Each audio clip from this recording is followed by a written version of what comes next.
Managing editor निकुंज डालमिया भी हमारे साथ स्टूडियोज में। गुड मॉर्निंग निकुंज। करीब एक महीने के बाद 18,000 के ऊपर अच्छी सी फीलिंग आ रही है देख के स्क्रीन को एटलीस्ट। जो फैक्टर्स हैं इस समय एट प्ले, आप कैसे उसे एनालाइज करते हैं? क्या हम बिल्ड करेंगे यहाँ से, इस स्तर से, इस लेवल से? क्या लगता है चांसेस हम बिल्ड करेंगे या वापस नीचे जाने की गुंजाइश है भी पूरी तरह टेबल से हटी नहीं है? आपको क्या लगता है? अगर फ्लोज जो आ गए, मुझे लगता है कि बिल्ड करने की तरफ टिल्ट होऊंगा मैं तो। मानसी, खरीदारी फरवरी की शुरुआत अच्छी हुई है ऐसा लगता है मुझे। देखिए, पिछली बार जब 18,000 पे थे और आज अभी आप 18,000 पे हैं, क्या फ़र्क है? सबसे पहला तो पार्टिसिपेशन में फ़र्क है। जो लेवल ऑफ ओपन इंटरेस्ट तो लेवल ऑफ पार्टिसिपेशन है बहुत हल्का है। निफ्टी फ्यूचर्स अभी हम सीरीज़ के अंत में नहीं पहुंचे हैं, मगर निफ्टी फ्यूचर्स का जो प्रीमियम है एक तरह से ख़त्म हो गया। जो आपको याद है पूरे दिसंबर, जनवरी, फरवरी महीने के इनिशियली में 70, 80, 90 पॉइंट का पोजीशन था।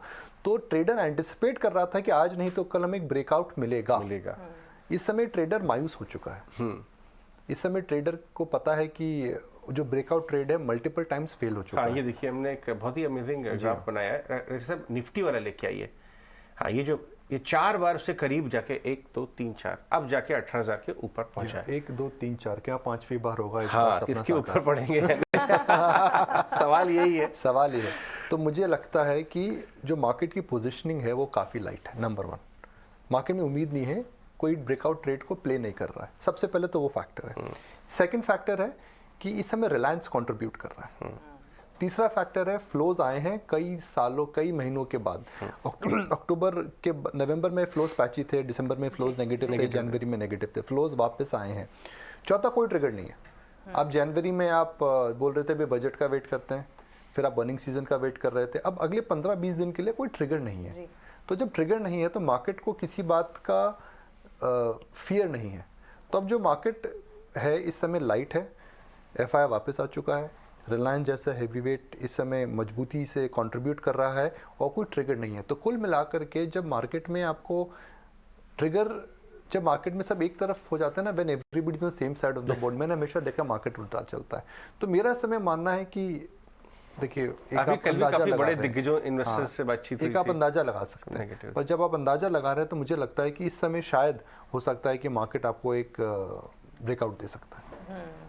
निकुंज, फेयरलेस मार्केट तो है, इस फेयरलेस मार्केट में काफी कुछ अलग अलग फेयरलेस नहीं है मानसी। फेयरलेस मार्केट जब होता है जब आप निफ्टी फ्यूचर्स में आप पोजीशनिंग देखते हैं, जब खराब न्यूज़ के बावजूद मार्केट में हम फियर, इस समय मार्केट के अंदर कोई पार्टिसिपेशन नहीं है। हाँ, मतलब कोई दिशा नहीं दिख रही है। हाँ, there is just no interest, lack of triggers. There is no interest. Level of participation हमेशा short term market direction decide करता है। कई बार हमने देखा है कि रिजल्ट्स आते हैं अच्छे, नतीजों के बाद भी स्टॉक गिर जाता है। क्यों जी? सब मार्केट में उम्मीद करके बैठे हैं नतीजे अच्छे आने वाले होते हैं, तो sell on, by the rumour sell on rise हो जाता है। इस समय पार्टिसिपेशन नहीं है। वह मुझे उम्मीद दे रहा है कि लैक ऑफ पार्टिसिपेशन की वजह से हल्की फुल्की बाइंग भी आपको मार्केट खींच लेगी। राइट। तो फेयरलेस नहीं है लेकिन डायरेक्शनलेस इस वक्त है। तो इस डायरेक्शनलेस मार्केट में फिर सेक्टर स्पेसिफिक नजर कहाँ रखें? क्योंकि बजट हो गया, अर्निंग सीजन हो गया, और पिछले दिनों हमने अलग अलग सेक्टर से अच्छे एक्शन देखे। न्यू एज टेक्नोलॉजीज की बात होती नहीं थी, लेकिन अब वहाँ बात हो रही है। नहीं, वो चीज़ अलग है। देखिए, न्यू एज टेक्नोलॉजी में मुझे लगता था जो कि बम्प अप आना था, आ चुका है। अब देखिए, जोमेटो में कल वॉल्यूम ड्राई हो चुके हैं। देखिए, उनके अंदर एक same time last year they were in extremely high high valuation zone. उसके बाद एक्सट्रीम फियर हुआ। तो अब एक घड़ी का पेंडुलम आपने देखा, पुराने ज़माने की जो दादी माँ की घड़ियाँ होती थी, यूँ घूमता है। और ये मार्केट के अंदर हम इससे बोलते हैं मार्केट के मूड का पेंडुलम। तो जो 1 साल में फिनटेक के अंदर ये पेंडुलम यूँ घुमा है, वो बीच में आकर के रुकेगा। वो बीच मुझे लगता है आ चुका है। अब इन कंपनीज के जो नतीजे आएंगे वो इनको ड्राइव करेंगे। पेटीएम के अंदर रिकवरी हो चुकी है, जोमेटो स्टेबल हो चुका है, पॉलिसी बाजार स्टेबल हो चुका है। तो extreme euphoria to extreme fear to the real level. I think the real level is getting discovered. Right. All right, निकुंज, बहुत बहुत शुक्रिया हमें बताने के लिए। आज बहुत सारे स्पेशल्स हमने यहाँ ET9 स्वदेश पे आपके लिए प्लान कर रखे हैं। निकुंज